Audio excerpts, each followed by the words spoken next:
So I'm here with, yeah, I say this sometimes, but I really mean it. Like, I really love you guys as actors. I always love y'all on screen, so it's always good to see y'all. It's good to see y'all as a pair in this movie.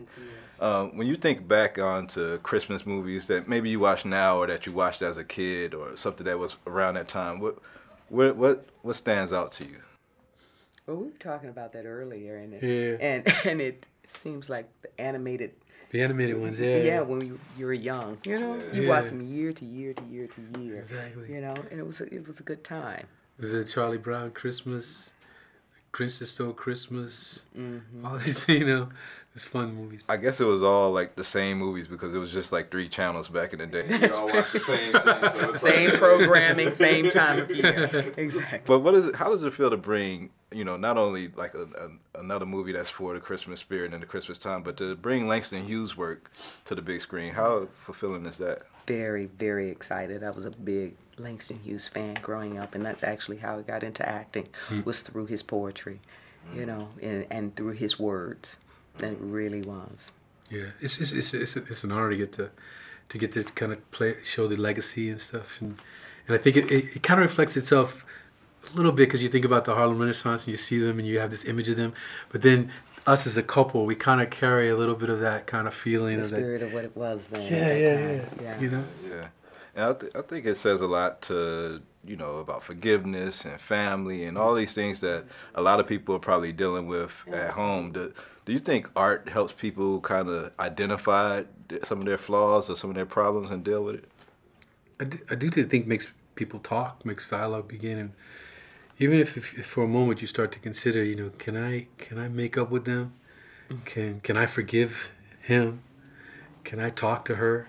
You know, it's as simple as that. You know, then there's some success in like this movie, as well as entertaining them.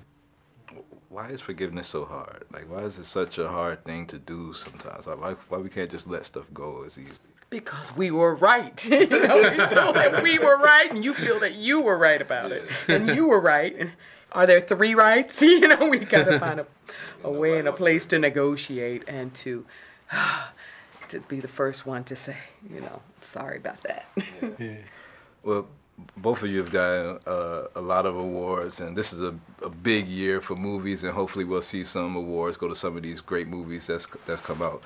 But I have to rewind back to 1994, and you and Jessica Lange, you know, were both up for Best Actress. Do you ever look at that movie and look at the significance of What's Love Got to Do With It and say like, the voters missed out on that one? Or do you ever think that or anything? No.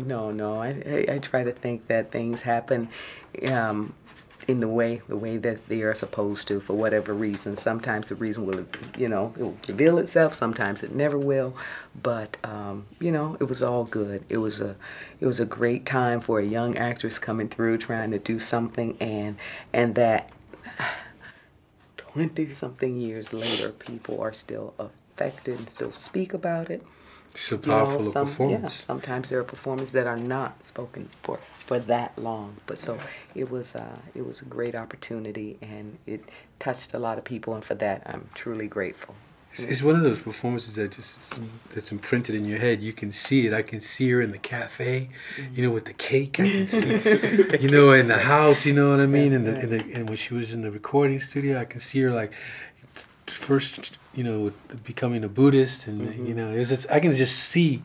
I see you on the stage singing. I'm thinking, oh my gosh, it was amazing. You know what I mean? So I think people are going to be talking about it forever. And last question, they deal with a little bit in this movie with Jacob's character being accused of stealing, but racial profiling has come up in New York with the Barneys and Jay-Z support and everything. And I know that you had a situation earlier this year. Yes. What do you think it's going to take for those type of situations to stop? Is it some legislation, or is it something that we do as a community? Like, what's the solution to?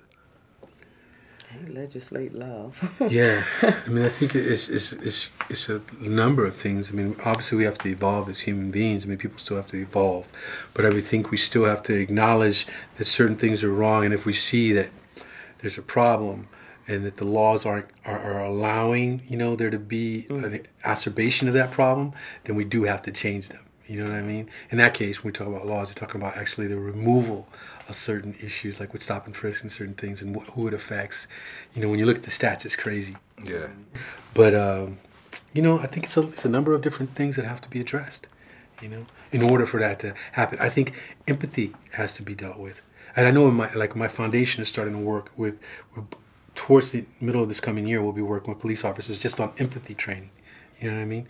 And so I think just for us to look at each other and see and be compassionate towards others and be able to understand the other's behavior and stuff like that. So.